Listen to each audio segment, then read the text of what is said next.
그러나 성령의 열매는 사랑과 기쁨과 화평과 오래 참음과 부드러움과 선함과 믿음과 온유와 절제니 이 같은 것을 대적할 법이 없느니라. 아멘. 오늘은 처음 사랑을 회복하기 위해 반드시 필요한 성령의 도우심, 그 두 번째 시간으로 성령의 9가지 열매 중에 두 번째 열매, 기쁨에 대해서 함께 살펴보겠습니다. 기쁨은 하나님이 성도들에게 주시는 놀라운 은혜입니다. 그러나 우리는 너무나 자주 바쁜 삶 가운데 기쁨을 빼앗기기도 하고 신앙생활을 하면서도 기쁨을 잃어버립니다. 그렇다면 우리는 어떻게 기쁨을 회복할 수 있을까요? 오늘 말씀을 통해 기쁨의 비밀을 함께 살펴보겠습니다. 첫 번째, 함께 읽겠습니다. 자, 시작. 기쁨은 성령께서 맺게 하시는 열매입니다. 아멘. 갈라디아서 5장에서도 사도 바울은 성령의 열매를 설명하기 전에 육체의 일과 성령의 열매를 강하게 대조하고 있습니다. 갈라디아서 5장 19절에서 21절 말씀 함께 읽겠습니다. 시작. 이제 육신의 행위들은 명백하니 이것들이라 곧 간음과 음행과 부정함과 색욕과 우상 숭배와 마술과 증오와 불화와 경쟁과 진노와 다툼과 폭동과 이단 파당과 시기와 살인과 술 취함과 흥청됨과 또 그와 같은 것들이라. 내가 또한 전에 너희에게 말한 것 같이 이것들에 대하여 미리 너희에게 말하노니 그런 것들을 행하는 자들은 결코 하나님의 왕국을 상속받지 못하리라. 아멘. 우리는 구원받은 후에도 여전히 육신을 입고 있습니다. 그렇기 때문에 성령님의 인도 없이 살아가면 자연스럽게 육체의 일들을 따라가게 됩니다. 하지만 우리가 성령님과 교제하면 우리 안에서 자연스럽게 성령의 열매가 맺힙니다. 사랑하는 성도님들, 혹시 여러분의 삶에서 기쁨을 잃어버렸다면 스스로에게 질문해 보시기 바랍니다. 나는 하루 중 얼마나 하나님과의 교제 시간을 할애하고 있는가? 말씀을 읽고 묵상하는 시간이 스마트폰을 보는 시간보다 적지는 않은가? 성령님의 인도하심을 사모하며 기도하는가? 아니면 내 생각대로 살아가는가? 성령님과의 교제가 깊어질수록 기쁨은 자연스럽게 회복됩니다. 여러분은 성령의 기쁨을 위해 무엇을 실천하시겠습니까?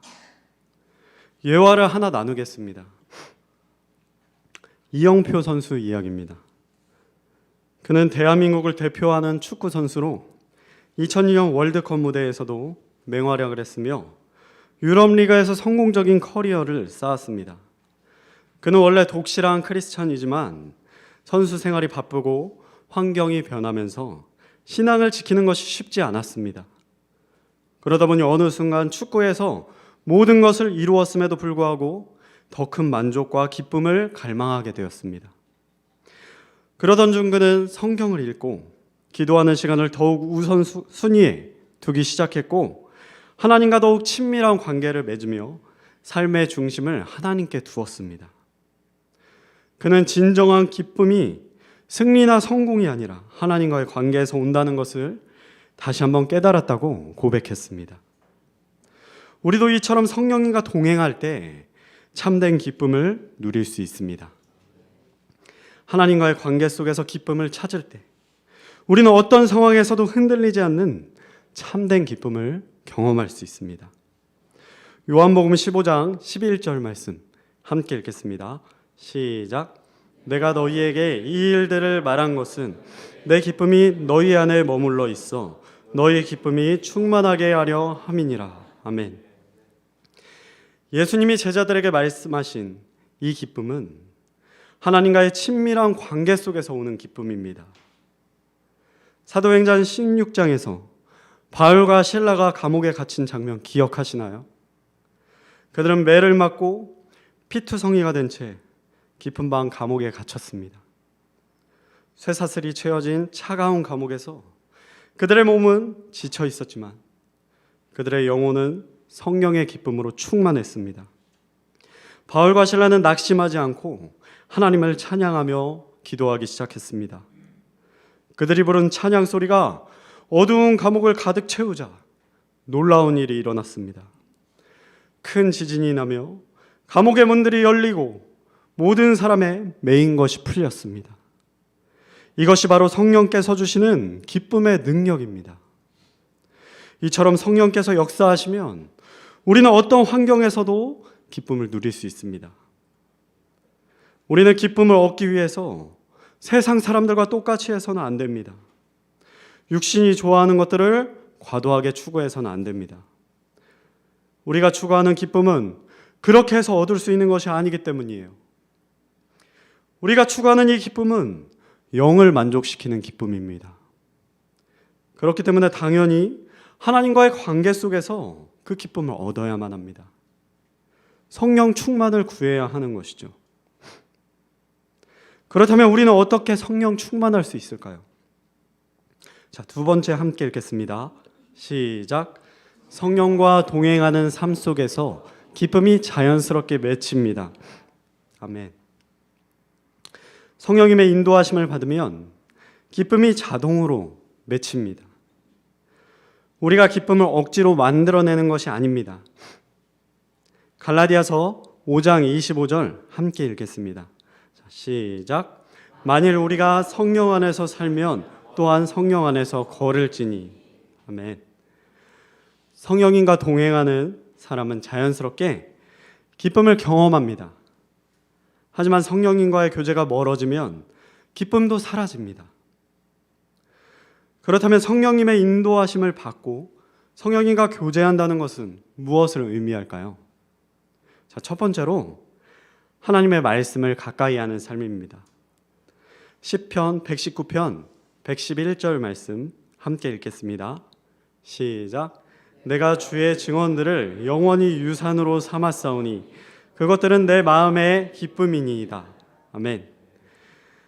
다윗은 하나님의 말씀을 자신의 유산으로 삼았습니다. 세상의 부유함이 아니라 하나님의 말씀에서 기쁨을 찾았습니다. 그렇게 할 때 다윗의 마음에 항상 기쁨이 있었습니다. 우리는 하루에 스마트폰을 평균 3시간 이상 사용합니다. 그런데 성경 읽는 시간 얼마나 될까요? 스마트폰을 사용하지 않을 수가 없지만 그것으로 인해서 성경 읽을 시간조차 빼앗기고 있다면 우리는 참된 기쁨을 회복할 기회를 잃고 있는 것입니다. 성경 읽을 시간이 부족하다면 효과적인 방법을 찾아야만 합니다. 한 가지 방법을 추천드립니다. 출퇴근길에 성경을 오디오로 들어보시기 바랍니다. 드라마 바이블이라는 것이 있어요. 유튜브에 드라마 바이블이라고 치면 나오는데요. 성우들이 상황에 따라서 연기를 곁들여서 더빙을 했습니다. 감정이 들어가 있다 보니 성경의 복잡한 그 상황들이 쉽게 이해가 됩니다. 개역 개정이라 조금 아쉽기는 하지만 출퇴근 시간에 성경을 귀로 듣기에 너무나 좋습니다. 자, 이렇게 의지를 가지고 방법을 찾으면 얼마든지 찾을 수가 있습니다. 말씀을 가까이 해야만 성령님과 친밀하게 동행할 수 있습니다. 두 번째로 기도하는 삶입니다. 예레미야 33장 3절 말씀 함께 읽겠습니다. 시작. 나를 부르라. 그리하면 내가 내게 응답하고 내가 알지 못하는 크고 능력 있는 일들을 내게 보이리라. 아멘. 기도하는 삶을 살 때 우리는 성령님과 동행할 수 있습니다. 기도의 응답 가운데 하나님의 인도하심을 확신하게 될 때 성령님과 함께하는 기쁨을 갖게 되는 것이죠. 자, 세 번째로 감사하는 삶입니다. 데살로니가전서 5장 16절에서 18절 말씀 함께 읽겠습니다. 자, 시작. 항상 기뻐하라. 쉬지 말고 기도하라. 모든 일에서 감사하라. 이것이 그리스도 예수님 안에서 너희에 대한 하나님의 뜻이니라. 아멘. 감사는 단순한 습관이 아니라 영적 원리입니다. 감사하는 사람에게는 반드시 기쁨이 찾아옵니다. 왜냐하면 감사는 우리의 시선을 우리의 문제에서 하나님께로 돌리게 하기 때문입니다. 어떤 환경에서도 감사를 선택할 때 성령님께서 우리의 마음을 기쁨으로 채워주십니다. 사랑하는 성도님들, 나치 강제 수용소에서도 기쁨을 잃지 않았던 한 여인을 아십니까? 코리텐붐이라는 한 그리스도인 자매는 제2차 세계대전 당시 유대인들을 숨겨주다가 그녀의 가족과 함께 체포되었습니다.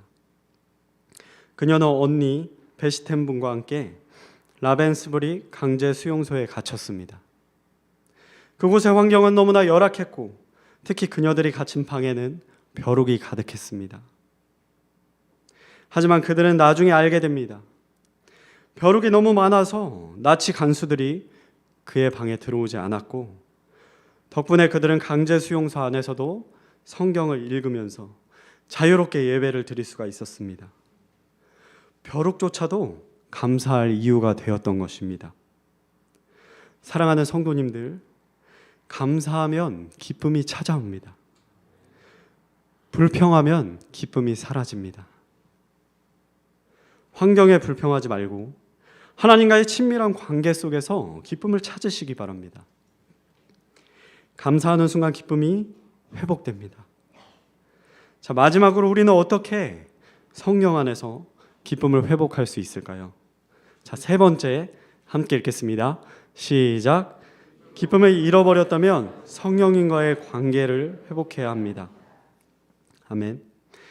기쁨을 잃어버렸다면 우리는 다시 회복하는 길을 찾아야 합니다.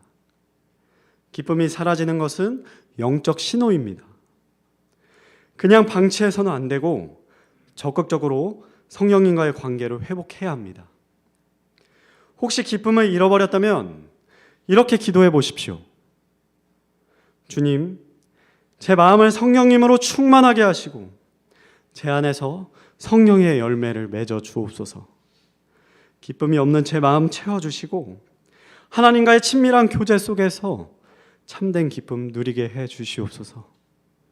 예수님의 이름으로 기도합니다. 아멘. 단순히 관계를 회복해야 한다는 이 막연한 마음만 갖는 것이 아니라 어떻게 회복할 것인가 의지적으로 계획하고 실행해야 합니다.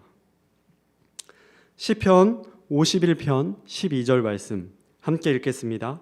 시작. 주의 구원의 기쁨을 내게 회복시켜 주시고 주의 자유로운 영으로 나를 떠받쳐 주소서. 아멘. 다윗은 밧세바를 범한 후 하나님과의 관계가 깨졌고 기쁨을 되찾기 위해 구체적인 회개의 기도를 드렸습니다. 그리고 행함으로 돌이킵니다.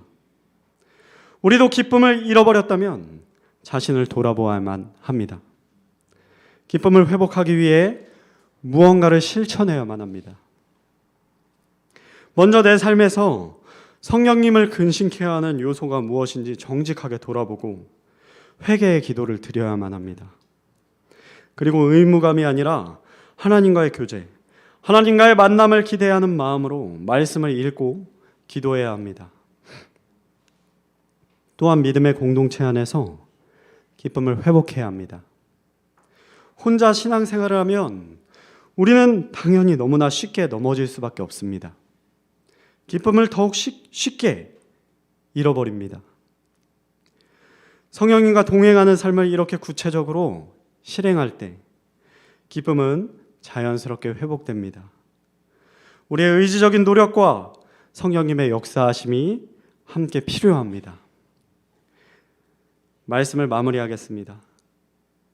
사랑하는 성도님들, 오늘 우리는 성령의 열매 중 하나인 기쁨에 대해서 함께 나누었습니다.